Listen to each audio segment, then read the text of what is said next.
chip. Come on, please. I mean, times when we saw the chip open, it wasn't picked at ISF. the coaches can hear you right now. Not by that much. Not that I would consider, because again, if you're gonna go off this weird voice that you just randomly hear, like that derails all your stats, all your prep. Yeah. And yeah, they go for lyrics discomfort. So now they're telling each other, so which one of us is gonna pick the chip, huh? Come on, partner, lock that chip in. Chip Alpha? Chip up. I agree with the alpha. Should be taken here. Just solves the phobias. Are they gonna rush the high loss? I feel like they can hold back on their mid. Oh no, just pick up the Eve now. Just go high loss Eve or alpha Eve. Alpha Eve sounds good to me. Yeah. Chip might actually be a bait. Yeah. Because I mean, again, when you're phobias, there are two heroes you are not happy to go up against. It's a good amount. Eve's one of them. So, that's okay too. But no, they're still going for their comforts. They're just rushing comforts at this point. Would it be comfort now, or is it now power pick? Power pick, I feel like, yeah, it's a good way to put it. First time Suyo is unlocked. Yeah. Or Tigami. Yeah. Should change the tempo in the jungle, So far she's always been, I'll dodge you until I'm ready to fight. Now I hope that she's the aggressor. And I'm guessing, right, because they picked up the phobias for Saudi Arabia, they can't go for something like the Khalid to go in very aggressively. Haven't seen the Khalid in a while. It can't be Khalid Rome, right? Khalid Rome might actually just get outpoked by Aurora and whatever roamer you decide to pair with it. Oh, finally! Finally got a chip game. Thank you. Okay. So Chip and Harith are going to be fighting under the shortcut. They have the Salmon Force. Don't have to worry about an Eve. I think Cambodia will actually have banned the Eve later on. However, Valentina... Oh, no, they can't do that. They already picked up Aurora. Okay, so that's going to be the answer here for Cambodia as we get into the second phase of the drafts now. What are we looking at? Okay, in terms of the junglers, for sure they're going to take out Alpha now in this phase. Meaning that if they don't have any hard catch, they might default and go Ling. Saudi Arabia might play the macro game. With Hilda gone, Fanny gone, Alpha gone. Yeah, Ling is the best option right now for Rafa, unless Cambodia ban it. With the Nolan out of the board as well, we're actually running out of junglers, the top meta junglers right now. Unless Saudi Arabia surprise it, they pick up and lean towards the utility type. Problem is, if they go for something like, for example, they go for Fredrin, so you can actually deal a good amount of damage to Fredrin. That Fredrin's wondering, wait, what? I'm Is this time? I'm actually this squishy. For Bane. No, I won't. Sure. I won't mind. Okay, but let's talk about the chip now. Okay, Bruno does get banned here from Saudi Arabia. Big respect over to Yui Fendi. So my question is, how do they counter this chip? Is Gatot enough? Do they go for something a little bit extra? Do they flex his Gatot into the EX building for something like the Camilla, maybe? Yeah, that's what I was thinking. I wasn't thinking of Carmilla, but same with that idea. Flex it to the EXP, then maybe pick up something like a Tigreal. If you're not happy with your damage distribution, then you go Carmilla alongside the Gatot Tancha. Because I've experienced it myself. Going up against a chip playing the Carmilla, I might not survive, but my job is to literally just get Curse of Blood down, and they will be linked. You don't need to aim it, you just press it. The moment the first set of heroes come out, or the first set of heroes come out of the portals through shortcut, Curse of Blood's already locked in. And then that's already a big follow-up from everyone. It's better in this plan though, even though they have the tools to deal with it. I think it's more of a proactive plan. Because imagine a whole slew of heroes coming through with extra lives. That's true. Yeah, and Livin has it in her pool. Like they played it in the groups. Yeah. I actually have not seen Eve and Chip together yet, so is there something about that maybe Cambodia's considering just give me? Do they want to go Ballista ban here? It feels like a normal. I'll be real with you. Chip and Eve feel like a normal. Yeah. Alright, Moscow gets banned by Saudi Arabia. You mentioned Melissa, right? Yeah, I'm assuming Melissa. For Cambodia? Yeah, for them to pick up. I thought that maybe that Saudi Arabia would want to ban it out. I mean, considering it's AoE damage, it's also good lane against the Harith. That actually might come in. For sure, you're not going to pick up something like the Chip because the Chip's a little bit more in dire straits up against the presence of the Chip. But the Melissa, at least if they go through, you got to go away. Oh, there it is, the Tigreal. Power pick. Yeah. For UA. They're setting up for the most carry of all carries. Yeah. I think the Ix is not so bad now. Mia, nah. Oh, perfect time for Valen. You don't need to Eve, just go Valentina. Take the ultimate of the Tig, and every engagement Cambodia is doing is now considering that they have 2 sets. Does Yui Fendi have a Lunox? Not that I'm aware of. That would be good too. You're okay in lane. You can get away from a full-on portal attack. She can go Bea. That too. There's a male option, yeah. Bea 1-1 is an option. Oh, they still go Vex and, they mentioned it, Ling. That's a Ling locked in for Rafa. One of the choices that we decided, then with the presence of the Tigreal, and I really thought I feel like Valentino would have gone better, but no point crying over spilled milk. Hopefully, if this is a backlining marksman, It's got to be. yeah, Or a Lunox, one or the other. I feel like the Lunox is too glass cannon. But to be fair, she might actually be able to get 2 down before she goes down herself, and then Suyo will just clean things up. Technically, it's also kind of safe with her kit against the lane. Yeah. And the Phobius and the chip. But you mentioned the Melissa, and I like the Melissa now. The more I think about it. Especially with the Melissa link. lane? That's okay? Okay. Nice. They still go for the Lunox. This is gonna be a fight. This is gonna be. I feel like there's gonna be a lot of deaths in this game.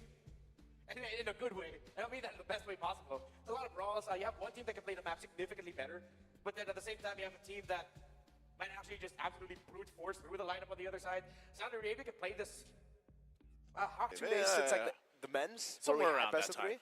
All right, but ladies and gentlemen, this is an elimination matchup. Whoever wins here will go on to face off against Ukraine, who's able to do it 2-0 against 2-0. Nepal. Here it is, game number 3, into the Lanadon we go. Taking a look at the emblems here, it's the Warcry for the link. Nothing too crazy if I take a look at the emblems here, actually. For everybody, it's pretty standard. Just a whole lot of emphasis for clear. It's all about clear for Moshi and Ue. That's why this concussive blast, Prio is at most Prio, actually. So Prio is Prio. Prio is Prio at this point. You know, and when it comes down to this best of one, I am glad to see the chip come through. But I'm also a little worried, and I share the sentiment with our panel, of course, and everything else, because, like, we've all seen this. This is usually the classic answer for a chip. The Aurora. Like, here comes the shortcut. Next thing you know, everyone's frozen, you know? And I feel like it makes it a little bit easier when you do that, too, because of the fact that you have a Tigreal with you. You can kind of combo those with the Implosion if you need to. And like you said, even the jump from the Avatar of the Guardian from Moshi is going to play a big part of this. And they also have a Revitalize, right? So on the other side, Saudi Arabia, we've seen so many, I want to say like 9 out of 10 matches, both sides have at least had a Revitalize for the most part. Already early action here under the bottom lane.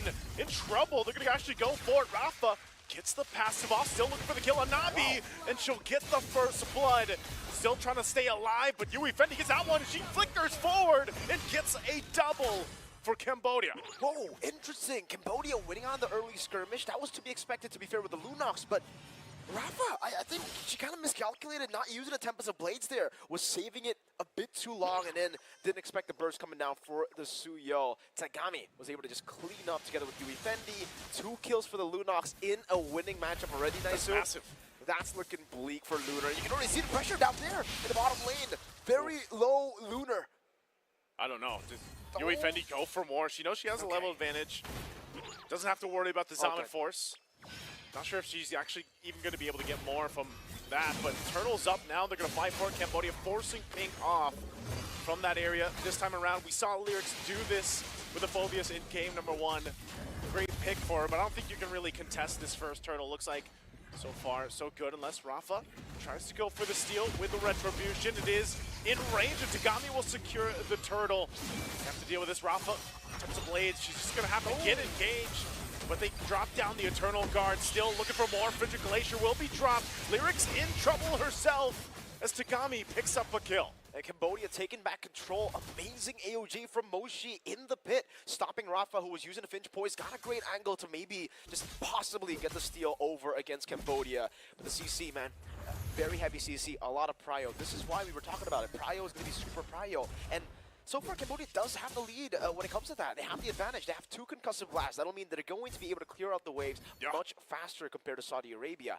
But if Saudi Arabia are able to clear and match up against that aggression, I honestly think they still have a chance, right? As long as they don't play in towards this lane. Don't go for the Herod lane. The Lunox will just deal so much damage on top of the combos that they already have. If they play up top, I think the Phobius will be enough to actually disrupt some of these full all-in kind of combos, and then you have a link to clean up, right? So there is a way to still win out on the brawls. Just stay away from bottom lane, man. But Cambodia, they know that they want to play in the bottom lane. This is really dire right now for Pink and Lunar. There's the jump. Avatar of the Guardian, drop it down. Zaman Force 2. Yui Fendi just unleashing. She'll be able to find Lunar. Navi does go down, and now Rafa jumping into the fight. Tagami has to back off too, and that might be all they get. That's what we were saying, you know, the burst damage from Yui Fendi, and I believe she just rushed Glowing Wand was her first item. She picked it up right away, so that little bit of extra burn, plus that, you know, cutting off some of that healing, some of that shielding that is going to come through. in any way, even if it's a brave smite, right, from Lyrics. Later on, she'll have that upper hand, but yeah, that gold lane, I feel like you just kind of ignore it for now and look elsewhere if you're Saudi Arabia. Definitely. Turtle number 2 spawning in the game. Cambodia, this is really, really good for them. The fact that ESPORTS, not only did she get another kill, she got half of the turret going to the bottom lane, and the Turtle's going to be spawning in the bottom lane. So again, strong side for Cambodia is just playing for ESPORTS. At this point, it's a glowing one first item, but I think they will be able to actually, if they get a good combo in, ESPORTS gets the Ruby DD combo. Yep. Some HP bars are just going to get absolutely deleted, dropped down. Especially considering now there's not a lot of purifies, right? Most of them actually did not go for the purifies. So you get caught in the Frigid Glacier, the implosion, it's going to be really easy. You're all very vulnerable. And that's why Saudi Arabia, they know better than to actually fight this out with having no purifies. Even with this, I know we've been talking about this ever since we started the tournament for WEC. Man, Suyo's damage, even with the Soul Summer, still does so much. I know that hotfix went through, but you just take care of these turtles so quickly that you don't have much of a choice. Pink going to be in trouble here. Just multiple members collapsing down on Pink, and this is why we were talking about it. You see it, the Sky Piercer, second item picked up for ESPORTS. That's confidence, man. That is crazy. Lunox Sky Piercer second item. I mean, it's not too crazy after taking a look at the stats, 3-0. We were talking about how ESPORTS, just having 3 kills alone without the Sky Piercer, you're going to be deadly to Saudi Arabia's composition. Now you add a Sky Piercer in, still 0 stacks by the way, so technically there's still a way for Saudi Arabia to shut her down. Yeah. If you get that shut down and you continue just maybe snowball the Just snowball. I was going to say. You can win it out. What are the chances of that happening though, knowing that Lunar is that far down in terms of gold? Damage though, she's actually been doing a lot of damage, Lunar. 9.3k, so consistent damage all around, great. But then we take a look at the gold lead, and it's a 1,000 gold lead between the gold laners. Again, I think when you look at that damage dealt, it's almost a little, misconstrued. Decisive. Yeah, it's very deceptive. Yeah, because when you drop down to Zaman Force, you're hitting multiple members, whereas again, ESPORTS is just, she's bursting at least one person down, especially the way she uses her Chaos Bolts and everything else. But, when you look at this, there's still a tension here on the bottom side. Conceal going to come through from Yue. She's going to force Lyrics back a little bit. Lunar knows that she's in a tough position. Everybody is here, but they might not fully commit to it, so they just go ahead, rotate to this turtle. It is the last one of the game, and if Cambodia gets the 3 for 3, they're going to be in a really good position for that first lord. They already are. 3,000 gold lead up ahead. They can play it slow. They still have very good scaling as they have a Lunox in the gold lane. And now, turtle control again should really go towards Cambodia. The bottom lane should be a turret. At least Saudi Arabia will be getting a trade off the bat. As well, trying to get full 5-man dive. Yeah, Yui, 1 versus 3 at least for now. She's forced off the turret. That was the shortcut drop down too. So Takami gets the turtle. Cambodia now 3 for 3. They're going to force the fight. Implosion won't land who they're looking for. Livin had to burn the flicker. Now Cambodia, with the objectives that they got, they don't have to force a fight. There's a push though from Rafa up top, at least to get the tier 1, but Tagami gets that tier 1 in the mid lane, and now Pink jumps on in. I'm not sure what she was looking for. She'll get taken out, cut off from the team, and now they collapse down Frigid Glacier to follow through. Lunar will be able to escape. Rafa doesn't have the purple buff, so she's thinking about joining the fight. Nabi already passed him down. There's Rafa jumping in to clean up the kill. Soul Sever going to be used. Tempest Blades on the defense, and Moshi still alive for now with 1 HP. Rafa jumps back in. Lyrics goes down 2, falling here in Cambodia. We'll be able to get some kills that maybe they shouldn't have, and now they're looking to take this buff away from Rafa. Still no shutdowns though earlier, so it actually is still worth it for Cambodia. Having a 2-for-1 trade, only losing your mid laner that so far in this game has purely been utility. Nabi has only been used as a way to actually bait. Pink almost going for the crash course there, wants to respect it here, even though she has the shortcut, knows that ESPORTS has Brilliant. But again, for Nabi, she's just really been used as bait with the passive or utility, pure utility. Getting the stun off Frigid Glacier, freezes for all the others, or just as follow-up. So again, no shutdowns at all for the side of Saudi Arabia. If they want to really look for a comeback in gold, they're going to have to start targeting Tagami, ESPORTS down. 3-0, 3-0. Some juicy bounties there. Oh yeah, if they are able to capitalize on that, and they can turn the tide in their favor a little bit here, that'd be great. Saudi Arabia has to deal with this. Again, a conceal play constantly used down here on the bottom side. They want this tier 1 to open up the map a little bit further. Pink dropping down the shortcut. Everybody going to show up. Eternal Guard going to crash on Yui Fendi, but the Frigid Glacier will find almost everybody. Rafa tries to do something, but it's a triple kill for Tagami. And that's what we were talking about. Every time the chip drops the shortcut, man, do you have to watch out for the Aurora ultimate. Wombo combo! Implosion onto all of them, the AoE from Tagami, the Frigid Glacier to freeze them, and then boom, AOG from the top. I mean, we can add on to Yui Fendi's damage too, but that would be pretty overkill. And now, still 0 stacks in the Sky Piercer. Unfortunately for Yui Fendi, she got that at 3 kills, and she's still at 3 kills. But I don't think she actually cares that much, right? A win is a win. And now it's a 6,000 gold lead. They have doubled their lead now since the last skirmish, and it will be a free Lord for sure. When you have a Lunox and a Suyo, dude, you execute this Lord like it's nothing. Gone. You use that ult on Lunox and then execute with the Soul Sever. It's like gone. a Lith Wander. It's a second. Is that a little It's too a much? Lethal Wander? No.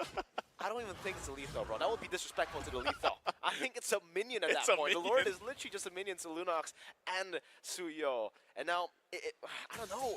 What do they do? Because defense sieging is not the best for Saudi Arabia. It's Wave not. clear is not the best. They actually do really well when they get skirmishes, pickoffs on the map with the chip, and unfortunately, every single time chip teleports, they get teleported into an implosion, man. They get teleported into... Yeah.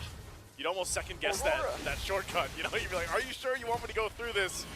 Like now they're going to have to defend the base. Holy Shields will be popped in the mid lane. Even just a shot from range. I think a couple members low, but they deal with the Lord. Holy Shields are down. Cambodia, what more do they look for? They might want to get that tier 2 in the bottom lane. But Saudi Arabia definitely is just holding out into this game 11 minutes in. Man.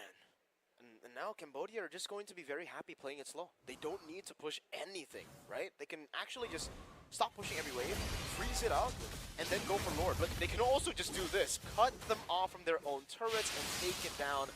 Lyrics. There's no real engage, man, for Saudi Arabia.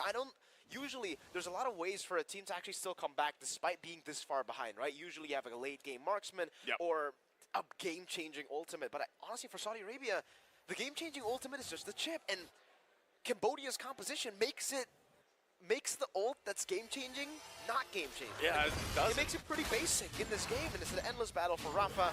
And I guess all eyes on Rafa right now. She can actually go into the bottom lane or into the side lane and utilize the side lane control to get turrets and look for trades. Maybe there will be an angle, there will be a window of opportunity that opens up for Saudi Arabia to come back. But if they just play it in a 5v5 fashion, there's no way you 5v5 against this combo. Yeah, you can't. I mean, even with that, you know, trying to work into this, and you look, I think you really painted the picture here for Saudi Arabia's lineup. They don't have much of an angle to initiate fights. I know we have Lyrics here, and she had a phenomenal game in game number 1, but this time around, she's nearly been shut down, you know, and she did pick up her Radiant Armor. She's got that and Thunderbelt is pretty much all she has. So then she relies on Vengeance and Brave Smite. But as we've been seeing from all these skirmishes and team fights, man, Cambodia just has too much. You know, too much CC, too much burst potential with Yui Fendi alone, that it's really difficult to actually turn those fights in your favor. Now, if some way, somehow, Saudi Arabia is able to extend the game nearly to the 20-minute mark, they might be in a better position to catch them off guard utilizing the chip. That's always something that could happen.